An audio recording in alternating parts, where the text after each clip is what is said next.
এই সব কিছুর সাথে সাথে নবীজি এই কথাটাও বলেছেন, যে ব্যক্তি কোরবানির সামর্থ্য ছিল কিন্তু কোরবানি আদায় করলো না, আল্লাহর কসম নবী বলেন ফালা ইয়াকরাবান্না মুসাল্লানা, ওই নাফরমানকে বইল সে যেন মুসলমানের ঈদগাহে না আসে। আরে বইল তোর লগে মুসলমানের কোনো সমাজ নাই, তুই মুসলমানের সমাজে আসিস না, যা নাফরমান, তোর গোশত খাওয়া দরকার, গুঞ্জা গোশত রান্না হইলে তোর উঠানো হবে। ভয়ঙ্কর কথা। এজন্য প্রত্যেকের ফ্যামিলিতে আপনি, আপনার ছেলে, আপনার মেয়ে, আপনার স্ত্রী, তাদের কোরবানি ওয়াজিব কিনা আপনি এ ব্যাপারে সচেতন হবেন। আপনি এ ব্যাপারে সচেতন হবেন। খামখেয়ালি করলে এটা কোনোভাবেই উচিত হবে না। আল্লাহ তাআলা আমাদেরকে তৌফিক দান করেন। শেষ কথা হলো, আল্লাহ তাআলা বলেন ফাইদা ওয়াজাবাত জুনুবুহা, যখন কোরবানির প্রাণী জবাই পূর্ণ হয়ে যায়, ফাকুলু মিনহা, তোমরা তার থেকে খাও, ওয়া আতইমুল কানিআ ওয়াল মু'তার, এবং তোমাদের আত্মীয় স্বজন, গরিব দুঃখী, তাদেরকেও খাওয়াও। কাযালিকা সাখখারনাহা লাকুম লাআল্লাকুম তাশকুরুন, আল্লাহ বলেন আমি কোরবানির প্রাণী তোমাদের অধীন করে দিয়েছি যেন তোমরা আল্লাহ তাআলার শুকর আদায় করতে পারো। প্রিয় ভাই আমার, আল্লাহ তাআলার মহব্বতে আপনি সরেন।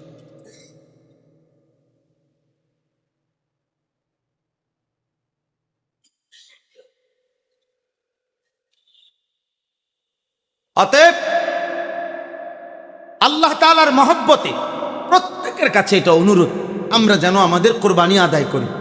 আমরা ইনশাআল্লাহ কোরবানি আদায়ের জন্য অবশ্যই অবশ্যই চেষ্টা করব। বলেন ইনশাআল্লাহ, বলেন ইনশাআল্লাহ। আল্লাহ তাআলা কোরবানির ক্ষেত্রে এই শেষ কথা যেটা বলছিলাম, যে আল্লাহ তাআলা চায় তাকওয়া।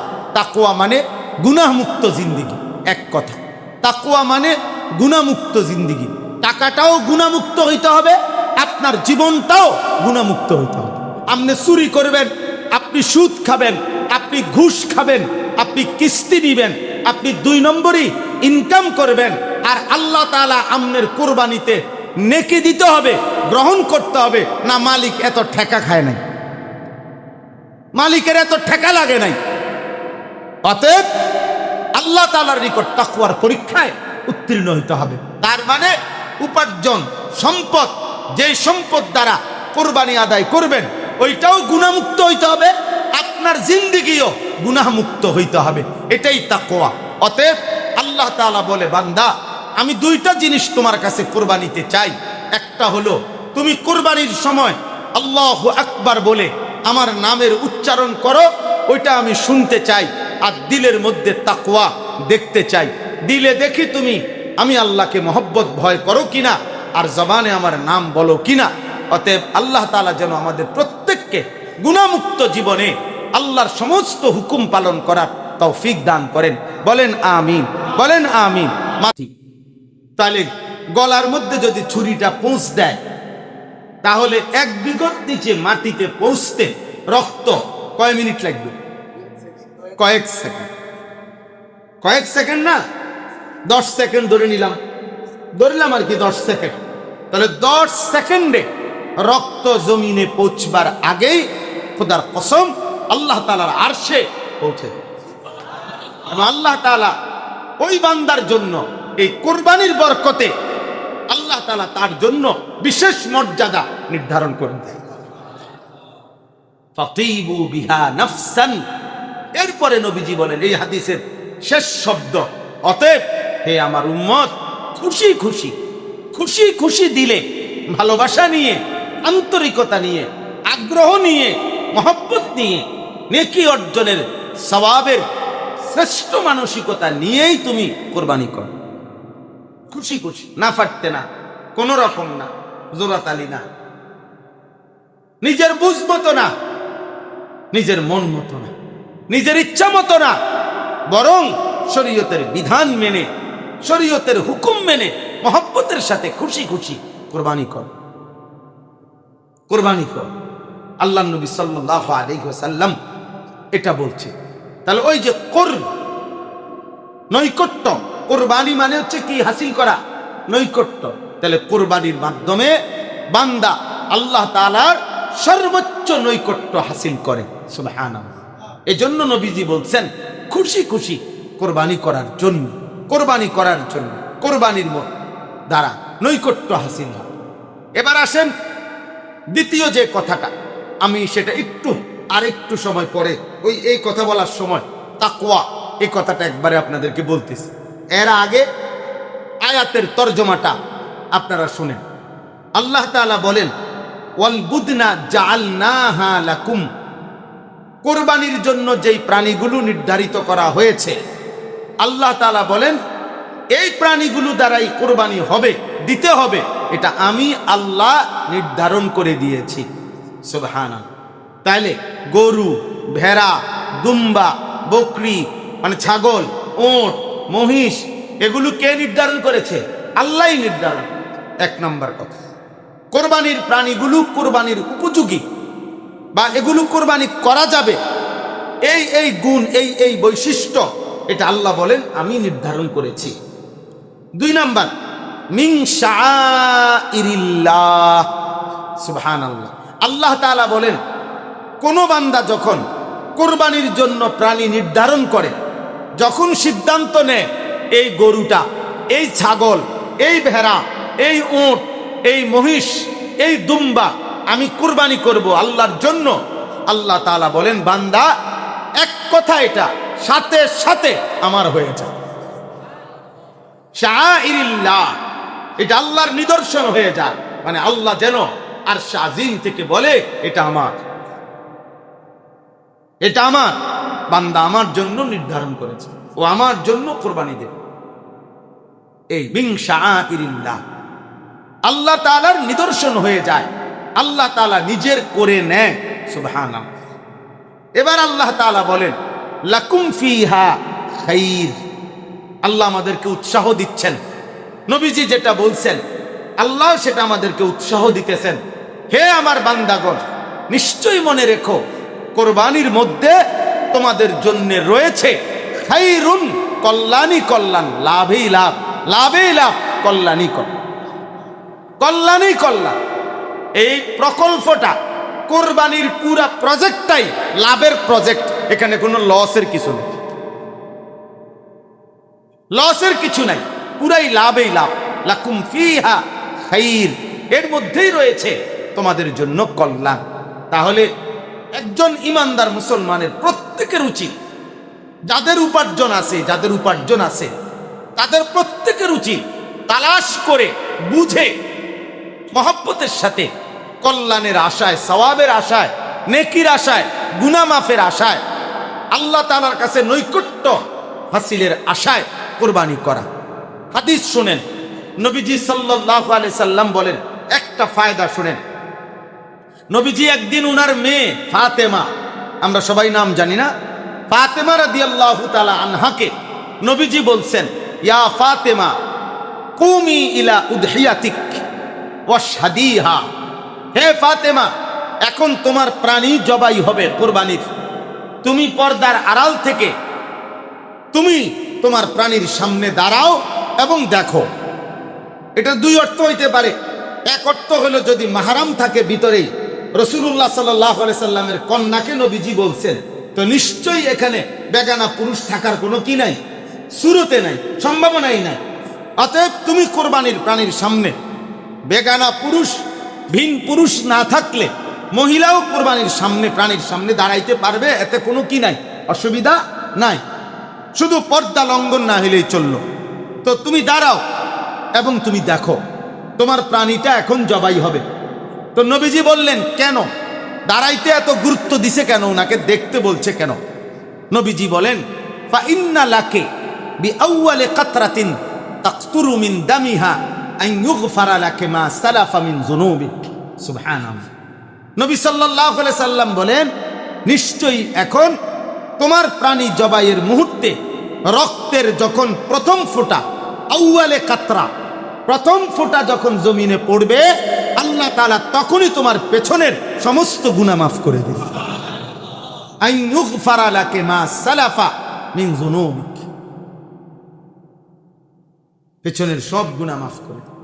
হযরত ফাতেমা রাদিয়াল্লাহু তাআলা আনহা জিজ্ঞেস করছেন, আব্বা আব্বাজান, এইটা শুধুমাত্র আমাদের জন্য, মানে আমরা নবীর বংশ, আমাদের জন্য নির্ধারিত কিনা, নাকি মুসলমান সকলের জন্য?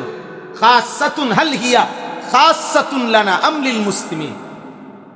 নবী সাল্লাল্লাহু আলাইহি সাল্লাম বললেন, বাল লিল মুসলিমিন। না ফাতেমা, আমাদের জন্য নয়, শুধু আমার উম্মতের সমস্ত ঈমানদার কুরবানি দাতাদের জন্য। তাইলে বলে লাকুম ফিহা খাইর, এর মধ্যে কল্যাণ, এর মধ্যে কল্যাণ। একদিকে নবীজি বললেন কিয়ামতের দিন সেটা আমল হিসাবে মিজানের পাল্লায় উঠানো হবে। আল্লাহ তাআলার কাছে সবচেয়ে প্রিয় আমল এটা। আল্লাহ তাআলার নিকটে রক্ত পৌঁছতে, মাটিতে পৌঁছবার আগেই আল্লাহর নিকট বান্দার মর্যাদা নির্ধারিত হয়ে যায়, পিছনের গুনাহ মাফ হয়ে যায়। তাইলে কি পরিমাণ নেকি, কি পরিমাণ সওয়াব, কি পরিমাণ ফায়দা, কল্যাণ এর মধ্যে আছে। কিন্তু আফসোসের বিষয় হলো, এবার আসেন, আফসোসের বিষয় হলো আমরা কোরবানি হয় আমাদের বাংলাদেশে, আমাদের দেশে কোরবানি করেও ব্যাপক মানুষ, কিন্তু সত্যিকার কথা হলো, বাস্তব কথা হইল, যতজন মুসলমানের উপরে কোরবানি ওয়াজিব হয়, পুরুষ কিংবা নারী, ইচ্ছা করে না বুঝার ভান করে অসংখ্য মুসলমান বুঝেও না বুঝার ভান করে, কিংবা ইচ্ছা করে বুঝতে চেষ্টা না করে কোরবানি করেন। যেমন আমি একটা উদাহরণ দেখাই। আমাদের দেশে, আপনাদের গ্রামে, মফস্বলে মানুষের মধ্যে এই প্রচলনটা বেশি। কি মনে করেন, বাপ মা জীবিত, একসাথে সংসার এখনো ভিন্ন হয় নাই, 3 ফুট বা 4 ফুট সংসার একসাথে খায়, বাপও আছে মাও আছে। এই জাতীয় ফ্যামিলি অধিকাংশ একটা কমন একটা আচরণ করে। কি, যে ছেলেটা বিদেশ, ও 30,000 টাকা পাঠাইছে, আপনার 50,000 টাকা পাঠাইছে, তো টাকা পাঠানোর পরে এই বাড়িতে বাপমার নামে 2 শরিক কোরবানি দিছে, দিয়া এখন সবাই মিল্লা গোশত খাইতেছে। এই যে কোরবানি হয়েছে, আমগো ঘরে কি হয়েছে? কোরবানি হয়েছে। 1 সুরত। 2 সুরত। দ্বিতীয় সুরত হইল, 3টা ছেলে, 3 জনই রোজগার করে। ধরেন একজন বিদেশ, একজন ঢাকা চাকরি করে, একজন গ্রামে দোকানদারি করে বা কিছু একটা করে, দাও দাও, যে যা পারে দাও। তো ওই বিদেশের হেবড়ায় দিছে 25,000, ওই ঢাকা শহরের ওপড়ায় দিছে 15,000, আর ওই গ্রামে যে বেড়া, যে ছেলে, ওই দিছে টাকা 10,000, আব্বাই নিজের থেকে মিলাইয়া দিছে আরো 10-12,000, এমনি এমনি মিলাইয়া হয়েছে 60,000। এইবার এই 60,000 টাকা দিয়া 2 শরিক মনে করেন কি দিছে, বাপমার নামে কোরবানি দিছে। ঘরের মধ্যে কোরবানির ব্যবস্থা হয়েছে, গোস্তের ব্যবস্থা হয়েছে, আমরা ঘরে কোরবানি দিতেছে। এখন প্রশ্ন হইল, ঈদুল আজহার 3 দিন, 10, 11, 12 জিলহজ, কোরবানির ওই 3 দিন, মানে আমনে সহজে বৃহস্পতিবার, তো বৃহস্পতিবার ফজরের ওয়াক্ত থেকে শুরু করে শুক্র শনিবার মাগরিবের ওয়াক্ত পর্যন্ত, এই সময়ের ভিতরে যার কাছে 52.5 ভরি রূপার দাম সমপরিমাণ মূল্য টাকা, অতিরিক্ত সম্পদ, ব্যবসার পণ্য, যার কাছে প্রয়োজনের অতিরিক্ত আসবাব আছে, যার, তার উপরেই কোরবানি ওয়াজিব। এখন 52.5 ভরি রূপার দাম এই বছরের স্বাভাবিক হিসাব হইল 1,78,500 টাকা। আরেকটু বেশি রেটের হইলে 1,90,000 টাকা। সর্বোচ্চ আমি রেট জানছি 3600 টাকা বড়ি, 1,90,000 টাকা। আর 3400 টাকাও বড়ি আছে, আরেকটু কমও আছে, 1,78,500, 1,79,000, 1,90,000, এই ধরেন 1,80,000 থেকে 90,000 টাকা।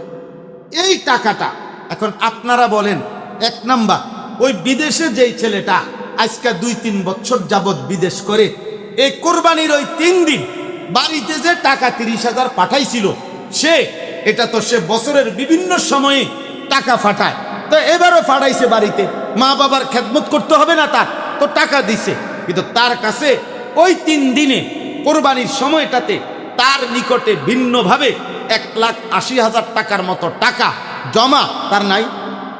কথা বলেন না কেন? তো তাহলে তার উপরে কোরবানি ওয়াজিব কিনা? তো তার কোরবানি কই? তার কোরবানি কোথায়? 2 নাম্বার, এই যে 3 ফুটে রোজগার করে, কামাই করে, একজনে দোকানদারি করে, একজনে ঢাকা বা শহরে চাকরি করে, একজনে বিদেশ করে, একজনে অথবা গৃহস্থই করে, চাষবাসই কইরা তার কাছে আপনার ধান বেচছেই আপনার 3 লাখ টাকা, ধানই বেচছে 3 লাখ টাকা। আমি একজন ওই দিন দেখছি, উনি পেঁয়াজ, আপনার রাজবাড়ি পেঁয়াজ রাখছে ওনার বাড়ির ভিতরে, এক পাশে একটা ঘরে কোল্ড স্টোরের মতো করে এখানে পেঁয়াজ রাখছে। তা আমি বললাম কতটুকু পেঁয়াজ আছে ওনার অতিরিক্ত? তাহলে কয় যে কমপক্ষে হুজুর 1250 থেকে 1400 মন। কি ভাই, তা তাহলে তাহলে এগুলো তার প্রয়োজনের অতিরিক্ত ব্যবসার পণ্য না? তো তাহলে এগুলোর দাম যদি হিসাব করে ধরেন, তাহলে যদি 1,80,000 টাকা দাম হয়, তো ওনার কাছে আপনার উনি কৃষি করুক, চাষবাস করুক, তো ওনার কাছে 1,80,000 টাকার পণ্য, ব্যবসার পণ্য অতিরিক্ত আছে কিনা বলেন? কথা বলেন না কেন? তা তাইলে এই লোকের উপরে কোরবানি ওয়াজিব কিনা? ওনার উপরে কোরবানি ওয়াজিব। এখন যেই ছেলেটা চাকরি করে ঢাকা শহরে, যে ছেলেটা অবিবাহিত হোক, বিবাহিত হোক, একত্রে সংসার হোক, ভিন্ন সংসার হোক, এখন তার কাছে তো 1,80,000, 78,500 টাকা তার ব্যক্তিগত ব্যাংকে, সমিতিতে, কারো কাছে কোনোভাবে তার কাছে আসে না টাকা। কথা বলেন না? তাইলে ওই ছেলেগুলোর উপরে যাদের কাছে এই টাকা আছে, তাদের প্রত্যেকের উপরে কোরবানি ওয়াজিব। কিন্তু আমাদের সমাজে এইটা এইভাবে করে না, বরঞ্চ আমাদের সমাজে মনে করে কোরবানি ওয়াজিব হয় পরিবারের উপরে, ফ্যামিলির মধ্যে কোরবানি হইলেই হইছে না। কোরবানি ফ্যামিলির উপরে ওয়াজিব হয় না, মানুষের উপরে ওয়াজিব হয়।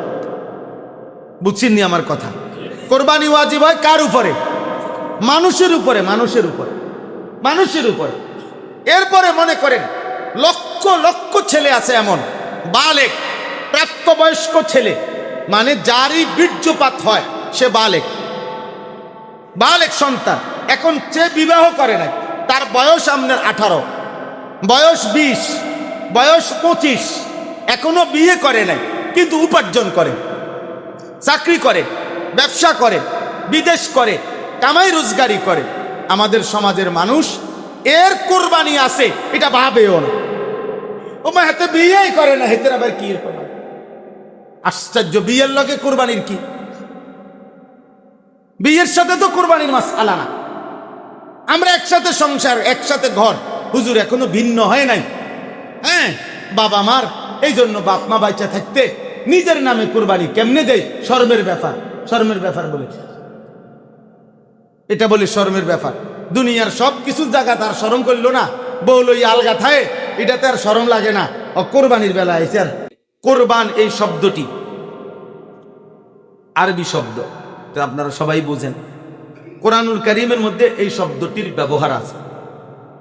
হযরত আদম আলাইহিস সালাম, ওনার জামানায় সর্বপ্রথম আল্লাহ তাআলা কোরবানির সূচনা করেছেন। আদম আলাইহিস সালামের 2 ছেলের মাধ্যমে ওনাদেরকে আল্লাহ তাআলা প্রথম কোরবানির আদেশ করেছেন। ওই থেকেই কোরবানির সূচনা। তো ওই কথাটা বলতে গিয়ে, কোরআনুল কারীমে ওই ঘটনা বর্ণনা করতে গিয়ে কোরবান এই শব্দটি ব্যবহার আছে। সূরা মায়েদার মধ্যে ওয়াতলু আলাইহিম নাবা আবনাই আদম বিল হক ইয কাররাবা কুরবানান ফাতুকবিলা মিন আহাদিহিমা ওয়া লাম ইউতাকাব্বাল মিনাল আখার ক্বালা লা আকতুলান্নাকা ক্বালা ইন্নামা ইয়াতাকাব্বালুল্লাহু মিনাল মুত্তাকিন। আল্লাহ তাআলা বলেন, হে নবী, আপনি আদমের 2 সন্তানের ঘটনাটা সত্য সত্য সঠিকভাবে আমার বান্দাদেরকে শুনান। যখন আদমের 2 সন্তান উভয়েই আল্লাহর জন্য কোরবানি করল, ফাতুকবিলা মিন আহাদিহিমা, একজনের কোরবানি কবুল করা হলো, ওয়ালাম ইউতাকাব্বাল মিনাল আখার, অপরজনের কোরবানি কবুল করা হয় নাই।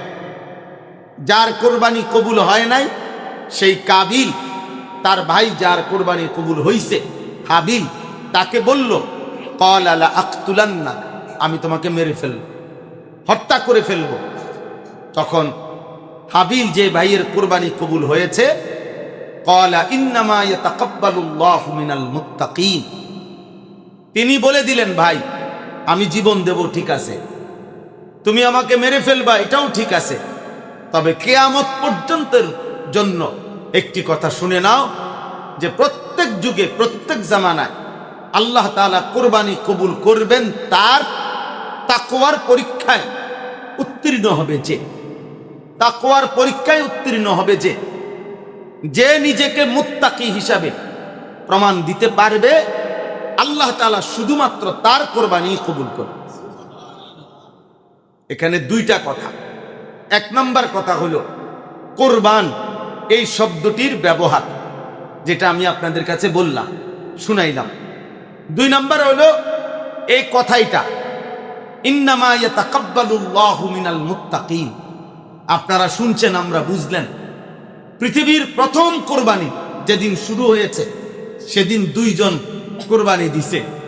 তো প্রথম কোরবানির দিনে আল্লাহ তাআলা দেখায় দিছে তাকওয়ার অভাব হলে একজনের কোরবানি কবুল হয় নাই, তাকওয়া পূর্ণ থাকাতে একজনের কোরবানি কবুল হয়েছে। অতএব সেই থেকে নিয়ে কিয়ামত পর্যন্ত এটাই মূল নীতি, এটাই কথা, যে প্রত্যেক জামানায় কোরবানি কবুল হবে তার তাকওয়ার পরীক্ষায় যে নিজেকে উত্তীর্ণ করবে, এটা মনে রাখতে হবে। অতএব আপনি আমি কোরবানি করার আগেই আপনাকে জেনে নিতে হবে যে কোরবানি যদি আল্লাহর কাছে কবুল হইতে হয়, মানুষের কাছে কবুল হওয়ার জন্য ফেসবুকে ছবি দিলেই চলবে, মানুষ জানিয়ে নিল যে উনি কোরবানি দিতেছে। আপনার অসংখ্য বর্তমানে মানুষকে জানানোর জন্য অসংখ্য মানুষ আপনার প্রতিনিয়ত গরুর সাথে, বিশেষ করে নওজোয়ান ছেলেরা গরুর সাথে ছবি দেয়, নিজেও এক দাঁড়াইয়া গরুর সাথে ছবি দিয়া সবাইরে পরিচিত করে, নিজে সবাইরে জানায়। তা আমি সব সময় বলি, এটার দ্বারা সে এটা বুঝাইতে চায় যে সকলে দেখেন গরুর সাথে গরু কেমন দেখা যায়, যে কমেন্টস করে জানাবেন গরুর সাথে গরু কেমন লাগতেছে। তো নিশ্চয়ই বিবেকবান মানুষ মনে বলবে, হ্যাঁ উভয় গরু একরকমই লাগতেছে, হ্যাঁ দুইটাই গরুই মনে হচ্ছে। কারণ মানুষ গরু হইতে পারে কিন্তু গরু মানুষ হইতে পারে, মানুষ ছাগল হইতে পারে কিন্তু ছাগল মানুষ হইতে পারে, মানুষ জানোয়ার হইতে পারে কিন্তু জানোয়ার মানুষ হইতে পারে। কোরআনুল কারিমে আল্লাহ তাআলা মানুষকে জানোয়ার বলছেন কিন্তু জানোয়ারকে মানুষ বলেন। উলাইকা কাল আনআম, আল্লাহ তাআলা বলছেন নাফরমান মানুষ জানোয়ারের মতো। তাহলে মানুষ কি হইতে পারে? জানোয়ার, কিন্তু জানোয়ার কি হইতে পারে না? মানুষ হইতে। তাইলে আল্লাহর কাছে কবুল হইতে হইলে, আল্লাহর কাছে গ্রহণযোগ্য হইতে হইলে তাকওয়ার পরীক্ষায় উত্তীর্ণ হইতে হবে, তাকওয়ার পরীক্ষা। এজন্য এই দুই শব্দ সংক্ষেপে অল্প একটু আমরা বুঝার চেষ্টা করি। এইখানেও এই কথাইটা আছে। এই যে আয়াত আমি পড়ছি সূরা হজ্জের, এখানেও স্পষ্ট আল্লাহ তাআলা বলছেন লান ইয়ানালাল্লাহা লুহুমুহা ওয়ালা দিমাউহা, আল্লাহ তাআলার কাছে পৌঁছবে না কোরবানির রক্ত, কোরবানির গোশত, ওয়ালাকিন ইয়ানালুহুত তাকওয়া মিনকুম, বরং আল্লাহ তাআলার কাছে পৌঁছবে তোমাদের তাকওয়া। তাহলে প্রথম যেদিন কোরবানির সূচনা হয় সেদিনই হাবিল শুনায় দিছে কোরবানি কবুল হবে তার, তাকওয়া থাকবে যার। আবার এখানেও আল্লাহ তাআলা 37 নম্বর আয়াতে, মানে এই প্রসঙ্গের আলোচনা, কোরবানি সম্পর্কিত আলোচনার প্রসঙ্গটা শেষ করতে গিয়ে শেষ কথাটা আল্লাহ বলছেন ওয়ালাকিন ইয়ানালুহুত তাকওয়া, আল্লাহর নিকট পৌঁছবে তাকওয়া। যেন আল্লাহ তাআলা বললেন বান্দা প্রথম দিনও আমি শুনাইছি, আজ আমি শেষবারে কথা শেষ করতে গিয়ে উপসংহার। তাহলে ভূমিকার মধ্যেও বলছি কোরবানিতে তাকওয়া টার্গেট, উপসংহারের মধ্যে বলছি কোরবানিতে কি টার্গেট? তাকওয়া। তাহলে বিষয়টা গুরুত্বপূর্ণ। সূচনাতেও বলেছি, উপসংহারেও কি বলেছি, সমাপ্তিতেও বলেছি। তাহলে এখানে গুরুত্বপূর্ণ বিষয় হলো তাকওয়া। তাকওয়া জরুরি, তাকওয়া জরুরি, তাকওয়া জরুরি, তাকওয়া জরুরি। তাহলে আসেন, কুরবান এই শব্দটি, আরবি এই শব্দটির অর্থ হচ্ছে কুরব, নৈকট্য হাসিল করা, নৈকট্য, সান্নিধ্য হাসিল করা। তাহলে বান্দা যখন কুরবানি করে, নিঃসন্দেহে তাকওয়ার মাধ্যমে, তাকওয়ার ভিত্তিতে যদি তার কুরবানিটা উত্তীর্ণ হয়, তো আল্লাহ তাআলার সর্বোচ্চ নৈকট্য, ঘনিষ্ঠতা এই পশু জবাই, এই কুরবানির মাধ্যমে সে হাসিল করে। সুবহানাল্লাহ। কেমন ঘনিষ্ঠতা, কেমন নৈকট্য হয় কুরবানির দ্বারা? হাদিসের মধ্যে আছে, নবীজির হাদিসটা শুনেন। আল্লাহ নবী সাল্লাল্লাহু আলাইহি ওয়াসাল্লাম বলেন, মা আমিলা আদমিগুন আমালান ইয়াউমান নাহরি আহাব্বা ইলাল্লাহি আযজা ওয়া জাল মিন ইহরাকিদ দাম। নবীজি সাল্লাল্লাহু আলাইহি সাল্লাম বলেন, কুরবানির দিন 10ই জিলহজ কোন বান্দা যতগুলো ইবাদত করে, আল্লাহর নিকট সেদিনকার সবচেয়ে প্রিয় আমল হচ্ছে ওই পশু জবাই করা। তাহলে 1 নাম্বার, আল্লাহ তাআলার নিকটে বান্দা সবচেয়ে প্রিয় পাত্র হয় এই হালাল পশু জবাইয়ের দ্বারা, কুরবানি করার দ্বারা।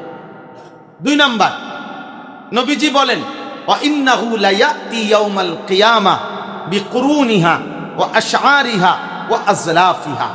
কিয়ামতের দিন প্রত্যেক ব্যক্তি তার কুরবানির প্রাণীর শিং, কুরবানির প্রাণীর পশম, এমনকি কুরবানির প্রাণীর পায়ের যে খুর, এই খুর সহ পুরা প্রাণীটা নিয়েই তার মিজানের পাল্লার সামনে ওজনের জন্য আসবে, তার আমল নামায় ওজনের জন্য দেওয়া হবে, নেকি হিসাবে ভারী হবে।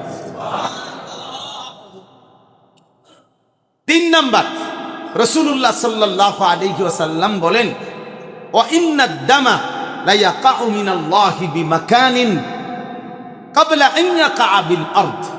সুবহানাল্লাহ। নবীজি বলেন, কুরবানির প্রাণী তার রক্ত জমিনের মধ্যে পৌঁছবার আগেই আল্লাহ তাআলার নিকট ওই কুরবানি দাতার জন্য আরশে আজিমে 7 আসমানের উপরে আল্লাহর নিকট তা পৌঁছে, এবং বান্দার জন্য আল্লাহর নিকট বিশেষ মর্যাদার স্তর নির্ধারিত হয়ে যায়।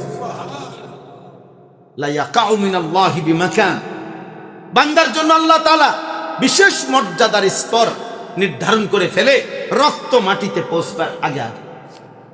এখন কল্পনা করেন তো, একটা গরু, একটা ছাগল, এটা যখন মাটিতে শোয়ায় জবাইয়ের জন্য, তখন এই গলা আর মাটি, এই দুইটার মাঝখানে ব্যবধান কয় হাত? আধা হাত। আধা হাত কি কম? 1 বিঘত হবে, 1 বিঘতের থেকে কম। ধরে নিলাম 4 আঙ্গুল বা 5 আঙ্গুল এরকম, অথবা 1 বিঘতেই ধরেন, 1 বিঘত ধরলাম, 1 বিঘত গলা আর মাটি। সাবালক আকেল মুসলমান ছেলে, তাইলে তার উপরেও কুরবানি ওয়াজিব। সে চাকরি করা জরুরি না, সে বিয়ে করা জরুরি না। মনে করেন সে জমাইছিল টাকা, তো জমানো টাকাই এখন রয়ে গেছে কত? 2 লাখ টাকা, তাহলে তার কাছেও কুরবানি ওয়াজিব। তাহলে এইভাবে হিসাব করে যার কাছে সামর্থ্য টাকা আছে, সম্পদ আছে, এটা বুঝে, শরীয়তের মাসআলা বুঝে কুরবানি করা আমাদের প্রত্যেকের উচিত। আরেকটা উদাহরণ বলি মহিলাদের বিষয়ে। যেই মহিলার কাছে স্বর্ণ আছে, মনে করেন 1 বড়ি, কতটুকু? সাথে ওই 3 দিন এই মহিলার কাছে 5,000 টাকা আছে জমা, বা 10,000 টাকা আছে, তাহলে এই স্বর্ণ এবং ওই টাকা 10,000 টাকা একত্র করিলে, দুটোটার দাম হিসাব করলে যদি 1,78,500 টাকা বা 1,80,000 ধরলাম, এই টাকাটা কম বেশ হইতে পারে 2-4-5,000। তাহলে এই টাকাটা যদি হয় আপনার এই স্বর্ণ এবং টাকা, স্বর্ণ এবং রূপা, মানে এই দুইটা মিলাইয়া যদি 1,80,000 টাকা 1,78,500 টাকা এই টাকাটা হয়, তাহলে নিঃসন্দেহে খোদার কসম এই মহিলার উপরে কোরবানি ওয়াজিব। এখন বলেন আমাদের সমাজে কি পরিমাণ মহিলাদের উপরে, ঘরের স্ত্রীদের উপরে কোরবানি ওয়াজিব হয়ে আছে? কই আদায় হচ্ছে এটা? তাহলে কোরবানি না হয়, গরু না জবাই হয়, বাইতে না গোস্তের ব্যবস্থা হয়, কিন্তু যত জনের উপরে কোরবানি ওয়াজিব হয়েছিল প্রত্যেকের হিসাব আসছেন। এই বিবিকে যে আপনি বছরের পর বছর গুনাহগার বানায় রাখলেন, এই মহিলা এই সংসারের জন্য এত কিছু করলো, 4টা ফুট মানুষ করলো সন্তান আদি বিনিময়ে, আপনি তারে আখেরাত মনে করাবেন না? আপনি তারকে আখেরাত মনে করাবেন না? তা এই জন্য 1 ভরি স্বর্ণ আর 10,000 টাকা একত্র করলে 1,80,000 টাকা হবে না? কথা বলে না? 1 ভরি স্বর্ণের দাম তো 2 লাখ টাকার উপরে, 2.5 লাখ টাকার উপরে। হ্যাঁ, যদি কোনো মহিলার কাছে শুধু স্বর্ণ আছে, মানে একটা শুধু স্বর্ণ, আর 1 তোলা রূপাও নাই, আর 5,000 টাকা 10,000 টাকাও নাই, শুধু স্বর্ণ, তাইলে হইল 7.5 ভরি। বুঝছেন নি কথা? কিন্তু 2টা থাকলে একসাথে, স্বর্ণ আছে রূপা আছে, স্বর্ণ আছে টাকা আছে, তাহলে 2টা মিলাইয়া 52.5 ভরি রূপার দাম সমপরিমাণ যদি মূল্য হয়, ওই মহিলার উপরেও কোরবানি ওয়াজিব। তাইলে এরকম অসংখ্য পুরুষের উপরে কোরবানি ওয়াজিব, নারীর উপরে কোরবানি ওয়াজিব। বর্তমান সময়ে সমস্ত মহিলার কাছেই টাকাও আছে, স্বর্ণও আছে। আগে ছিল না, আজ থেকে 30 বছর আগে মহিলাদেরকে পুরুষরা কোনো রকমে তেমন কোনো টাকা পয়সা দিত না, হয়তো 200-400 টাকা থাকতে পারতো, কিন্তু এখন মহিলাদের কাছে অজস্র টাকা থাকে, অজস্র টাকা মহিলাদের কাছে কি থাকে। তাহলে স্বর্ণ এবং টাকার কারণে মহিলাদের উপরেও কোরবানি ওয়াজিব, পুরুষদের উপরে, ছেলেটার উপরে কোরবানি ওয়াজিব। আমি এজন্য দেরি করছি না, আপনাদের কাছে এটাই বুঝাইতে চাইলাম। আল্লাহর নবী সাল্লাল্লাহু আলাইহি ওয়াসাল্লাম একদিকে যেমন বললেন অনেক বড় নেকি, অনেক বড় সওয়াব, পিছনের গুনাহ মাফ, আল্লাহর নিকটে পৌঁছে যায়, রক্ত মাটিতে পৌঁছবার আগেই মিজানের পাল্লায় আমলের মধ্যে ওজন হিসাবে কোরবানি দেওয়া হবে। আল্লাহর নিকট সবচেয়ে প্রিয় আমল কোরবানির দিন পশু জবাই করা।